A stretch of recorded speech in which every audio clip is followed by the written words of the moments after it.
অভিজাত এলাকা গুলশান ১ নম্বরের ৭ নম্বর রোডের একটি ফার্নিচারের দোকানের দেয়াল ঘেঁষে পড়ে আছে এক তরুণীর লাশ, রক্তাক্ত, পুরো শরীর ক্ষত বিক্ষত। রাতের আধারে কে বা কারা লাশটি ফেলে চলে যায়। লাশ ঘিরে উৎসুক মানুষের ভিড়। রাজধানীর অন্যতম একটি নিরাপত্তা বেষ্টিত এলাকায় লাশ পড়ে থাকার খবরটি দ্রুত ছড়িয়ে পড়ে। পুলিশ আসে বিভিন্ন গোয়েন্দা সংস্থার লোকজন। পুলিশ লাশ দেখে প্রায় নিশ্চিত অন্য কোথাও হত্যার পর লাশ সেখানে ফেলে রেখে যায় খুনিরা। ঘটনাস্থলে খুন করার কোনো আলামত খুঁজে পাওয়া যায় না। পুলিশের এক কর্মকর্তা ভালোভাবে অজ্ঞাত তরুণীর চেহারা লক্ষ্য করেন। আটকে উঠলেন তিনি। আরে এ তো আদিবাসী সম্প্রদায়ের মেয়ে। এটা নিয়ে তো দেশে আরেক সমস্যার সৃষ্টি হবে। জীবন অবাক না করলে কে করবে? 28% মিল্ক ফ্যাটের অবাক করার সাথে ফ্রেশ মিল্ক পাউডার। জীবন অবাক করুক প্রতিদিন। রাতের আধার কেটে যাওয়ার পর দিনের আলোয় যখন বিষয়টি উঠে আসলো, সারা দেশ তোলপাড়। আদিবাসী নেতারাও ক্ষুব্ধ।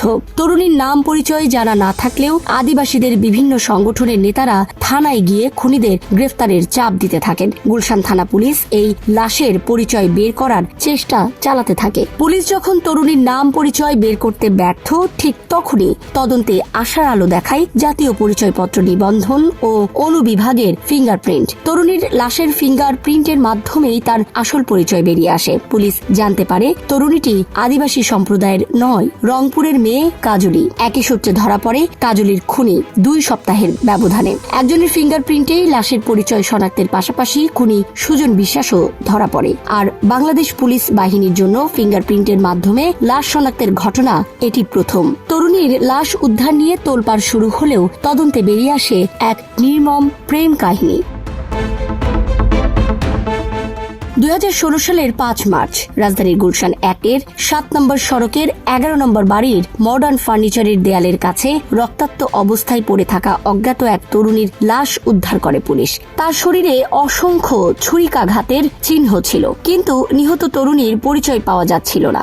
নিহত তরুণীর মুখমণ্ডল উপজাতীয় তরুণীর মতো হওয়ায় দেশের বিভিন্ন এলাকার উপজাতীয় গোষ্ঠীদের সঙ্গেও যোগাযোগ করা হয়, কিন্তু তাতেও পরিচয় না পাওয়ায় জাতীয় পরিচয়পত্র নিবন্ধন ও অনুবিভাগের মাধ্যমে লাশের ফিঙ্গারপ্রিন্ট নেওয়া হয়। পরে ওই ফিঙ্গারপ্রিন্টের মাধ্যমে তার জাতীয় পরিচয়পত্র পাওয়া যায়। সেই পরিচয়পত্রের সূত্র ধরে গত 17 মার্চ রংপুর জেলার বদরগঞ্জের কাজিরহাট এলাকার ছকিমুদ্দিনের ছেলে ওবায়দুল হক ঢাকায় এসে নিহত তরুণীকে তার বোন হিসাবে শনাক্ত করেন। পরে জানা যায় নিহত তরুণীর নাম কাজলি বেগম ওরফে কাজল। নিহতের পরিচয় শনাক্তের পর শুরু হয় হত্যাকাণ্ডের রহস্য উদ্ঘাটনের অভিযান। গুলশান থানার তৎকালীন পরিদর্শক সালাউদ্দিন আহমেদের নেতৃত্বে তথ্য প্রযুক্তি ব্যবহার করে ধানমন্ডি এলাকা থেকে সুজন বিশ্বাস নামে এক তরুণকে গ্রেফতার করা হয়। আর এই গ্রেফতারেও রয়েছে নাটকীয় নানা কাহিনী, যা তদন্ত সংশ্লিষ্টদের সঙ্গে কথা বলে জানা গেছে। সুজন একটি পার্লার কাম সেলুনের গাড়ি চালাতো। ওই পার্লারে যাতায়াত ছিল কাজলের। এতে দুজনের মধ্যে পরিচয় হয়। পরিচয়ের এক পর্যায়ে দুজনেই মেলামেশা শুরু করে। কাজল জিগাতলার একটি বাসায় ভাড়া থাকত। কাজলের বাসায় নিয়মিত যাতায়াত করত সুজন। একদিন সুজন ফোন করে কাজলের বাসায় যেতে চায়। কাজল সেদিন সুজনকে বাসায় যেতে নিষেধ করে। এতে সুজনের সন্দেহ হয়। কাজল সম্পর্কেও তিনি বিভিন্ন লোকের মুখে নানা কথা শুনে ভেতরে ভেতরে কাজলের উপরে ফুঁসতে থাকে। কৌশলে বেড়ানোর কথা বলে কোম্পানির মাইক্রোবাসে কাজলকে তুলে নেয় সুজন। তারা একসঙ্গে সংসদ ভবন এলাকায় ঘুরে বেড়ায়। পরে রাত 10টার দিকে সুজন তাকে মহাখালীর 214 টিবি গেটের বাসায় নিয়ে যেতে চায়। এতে কাজল রাজি হলে সুজন তাকে মাইক্রোবাসে করে কৌশলে বিজয় সরণি ফ্লাইওভারের নিচের ফাঁকা জায়গায় নিয়ে যায়। সেখানে গাড়ির দরজা বন্ধ করে সুজন কাজলকে ছুরি দিয়ে এলোপাতাড়ি কুপিয়ে হত্যা করে। পরে গাড়িতে করে লাশ নিয়ে গুলশানে নিয়ে ফেলে দেয়। এ সময় তাকে সহায়তা করে চান্দু নামে এক বন্ধু। হত্যাকাণ্ড ঘটিয়ে সুজন গা ঢাকা দেয়। ধানমন্ডির একটি বাসায় আত্মগোপন করে থাকে। এ খবর শুধু জানে তার বন্ধু চান্দু। সুজনও তার মোবাইল ফোন চান্দুর কাছে দিয়ে রাখে।